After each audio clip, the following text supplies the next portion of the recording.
There's a certain Brazilian way of being warm, of speaking with the body, that's world famous. The problem? In the United States, this very same way can turn a Brazilian into the weirdo in the room in a matter of seconds. What in Brazil is being nice and friendly to an American can seem invasive, a little creepy, and honestly, just completely clueless. Let's picture the scene.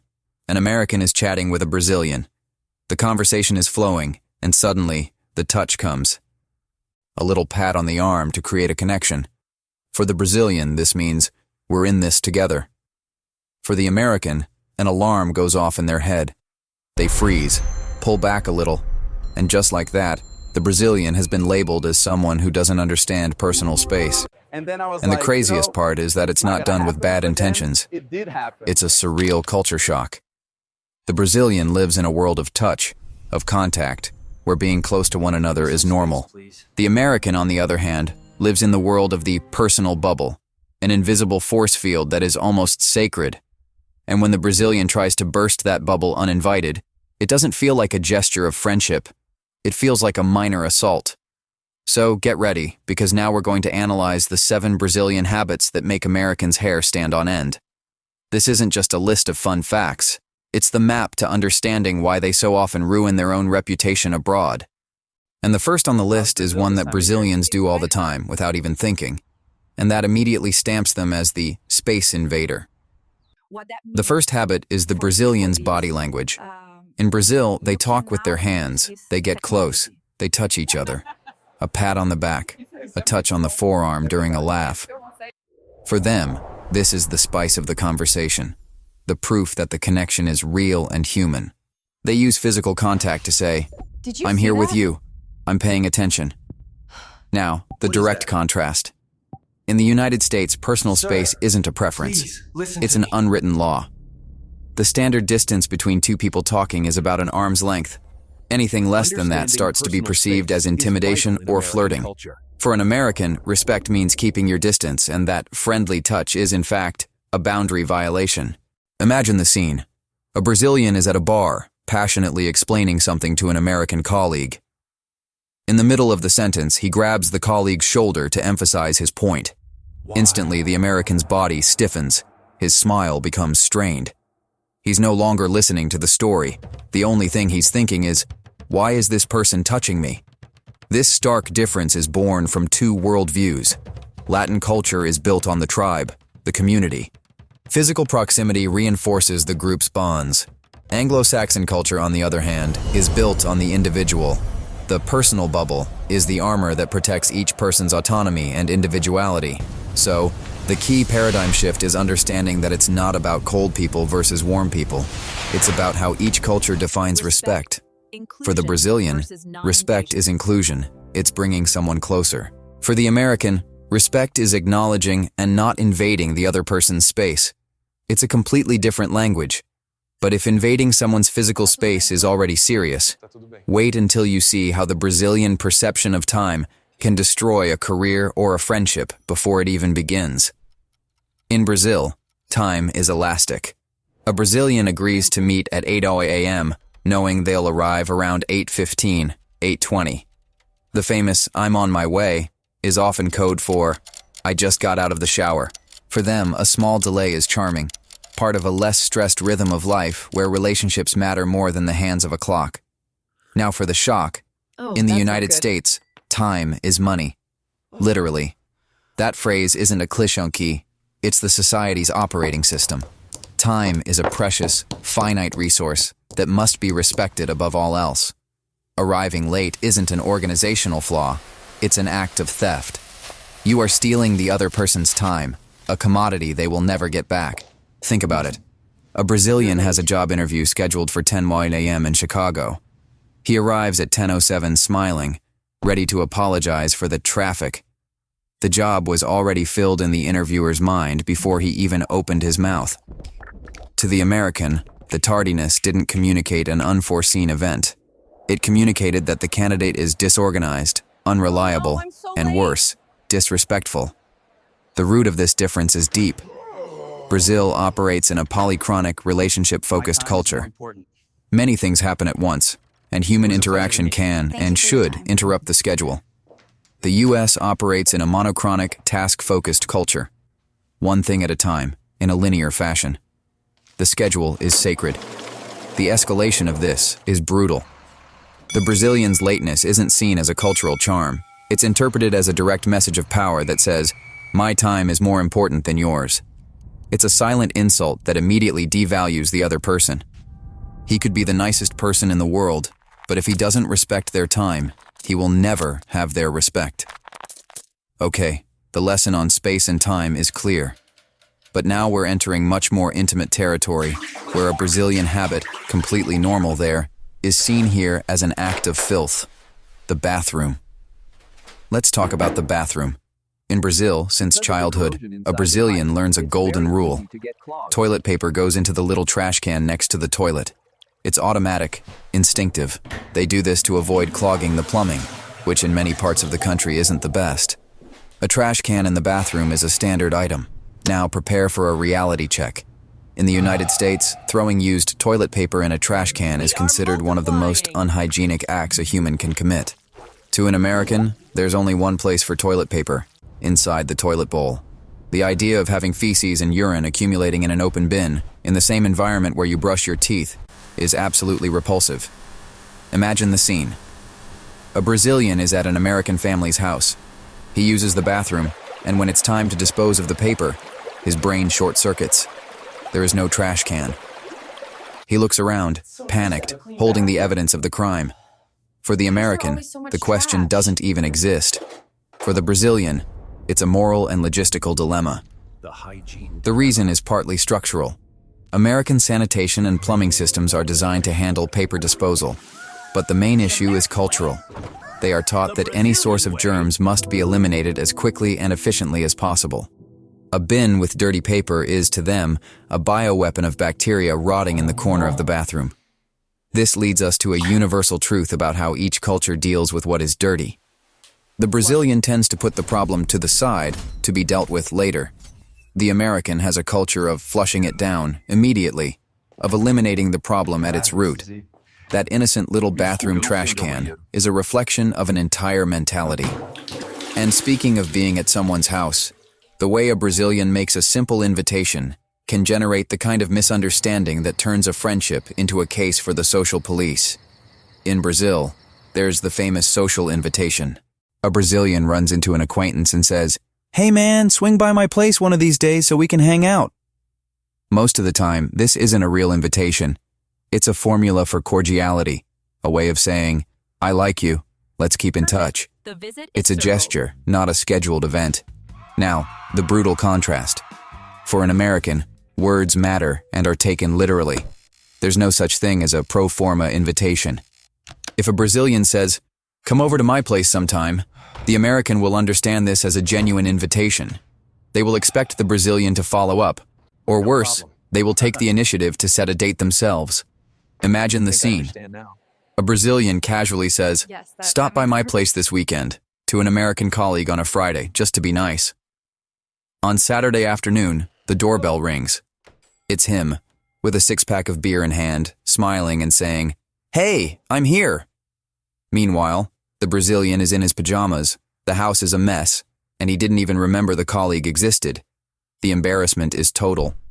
This happens because Brazil operates on high-context communication. The meaning isn't just in the words, but in the subtext. The US, on the other hand, is a low-context culture. Communication is direct and objective. What is said is what is meant. There is no room for interpretation. The philosophical escalation of this reveals the fundamental difference in how the two cultures build trust. The Brazilian uses indirect language as an intimacy test. The American uses clarity and one's given word as the foundational brick of trust. When a Brazilian makes a fake invitation in the American's mind, he wasn't just being polite, he was being dishonest. If the way of speaking already causes all this confusion, imagine what happens when the topic is food. The way a Brazilian holds their utensils can transform them from polite to snobbish in a single bite. In Brazil, depending on their upbringing, a Brazilian is taught that using a fork and knife is a sign of good manners. They cut their pizza, their roasted chicken, sometimes even their bread. Touching food with their hands, only if it's unavoidable. Using utensils is a sign of civility, that they are refined people. The culture shock at the dinner table is immediate. In the United States, the rule is simple. Serious? If it's finger food, you use your hands. Period. Seeing someone cut a slice of pizza with a fork and knife is so bizarre it becomes the butt of a joke. It's seen as being fussy, pretentious, or as if the person is afraid of getting dirty. Picture the scene. A Brazilian is at a pizzeria in New York. The slice arrives, big and greasy. His American friends fold it in half and devour it. The Brazilian, politely, picks up his fork and knife and begins to meticulously cut small pieces. The people around don't see him as polite. They look at him as if he were an alien dissecting a specimen. This difference comes from very distinct places. Brazilian table etiquette has a strong, more formal European heritage. American culture, in turn, is founded on practicality and informality. Wasting time cutting something that was made to be picked up by hand is, to them, simply illogical. The universal truth here is that the dinner table reveals a culture's priorities. Where the Brazilian sees a ritual of civility, the American sees an unnecessary barrier that prevents them from enjoying the moment. The attempt to be classy is, in their eyes, a refusal to relax and be authentic. But the weirdness doesn't stop at the table. It extends into personal life in a way that Americans consider an invasion of privacy worthy of an interrogation. In Brazil, intimacy is built quickly. A Brazilian has just met someone and, within 10 minutes, is already asking about their family, marital status, and profession. Are you married? Do you have kids? What do you do for work? For them, this is a way of showing genuine interest, of looking for common ground. Now, for the cultural gut punch. In the United States, asking these questions to a stranger is a huge taboo. Topics like relationships, salary, politics, and religion are considered extremely personal and invasive. It's like walking into someone's house, uninvited, and going straight to their bedroom. Imagine the scene. A Brazilian is at a company happy hour, and to strike up a conversation with an American colleague, he asks the classic, "So, is the salary good in your department?" Her smile freezes. The mood gets heavy.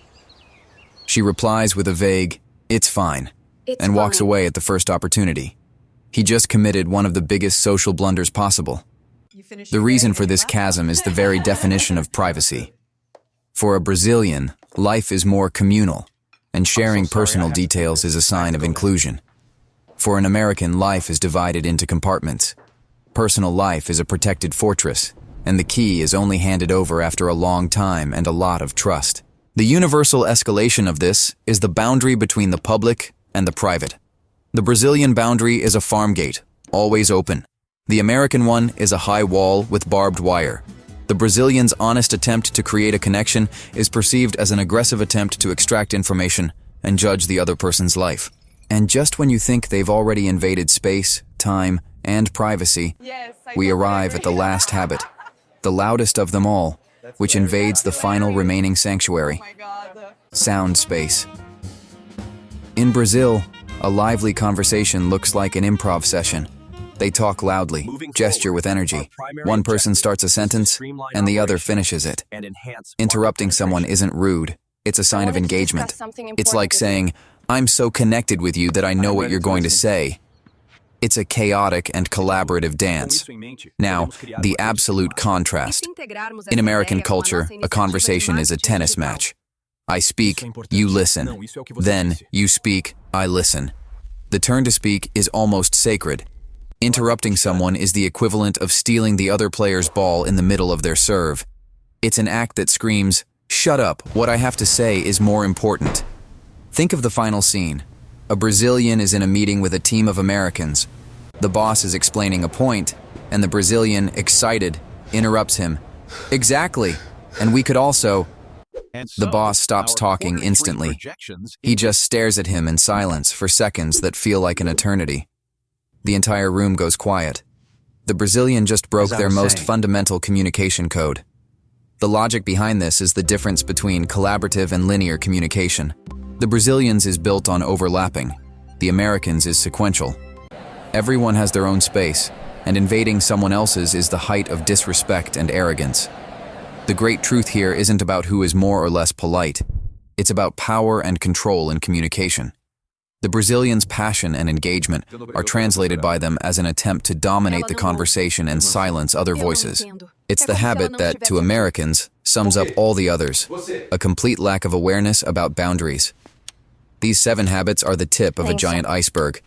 But looking at all of this, the question remains, in the end, who is right and who is wrong? By the end of this video, it's clear that this isn't about small slip-ups or quirks. It's about 2 completely different operating systems. On one side, the Brazilian software, programmed for community, flexibility, and implicit communication. On the other, the American software, focused on the individual, efficiency, and literal clarity. And that's why the idea of right or wrong is the biggest trap. The Brazilian isn't inherently inconsiderate or invasive, and the American isn't cold or antisocial. Both are the final product of thousands of years of cultural responses to different problems. The cringe the American feels isn't about the act itself, but about the breaking of a social code that to them is as obvious as breathing.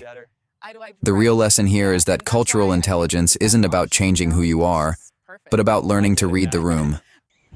It's understanding that behind every custom that seems bizarre, there is a logic and a worldview. It's the ability to decode the invisible instruction manual of the other culture. So, the next time an American interacts with a Brazilian, they don't need to expect the Brazilian to nullify their warmth, but the Brazilian needs to be aware, to remember the personal bubble, the sacred clock, and the literal power of words. The goal is not for one to become the other, but for them to build a bridge. Because at the end of the day, the biggest and most embarrassing gaffe anyone can commit isn't touching a stranger's arm or cutting a pizza with a fork and knife. It's coming into contact with a world different from your own and refusing to learn the bare minimum about how it works.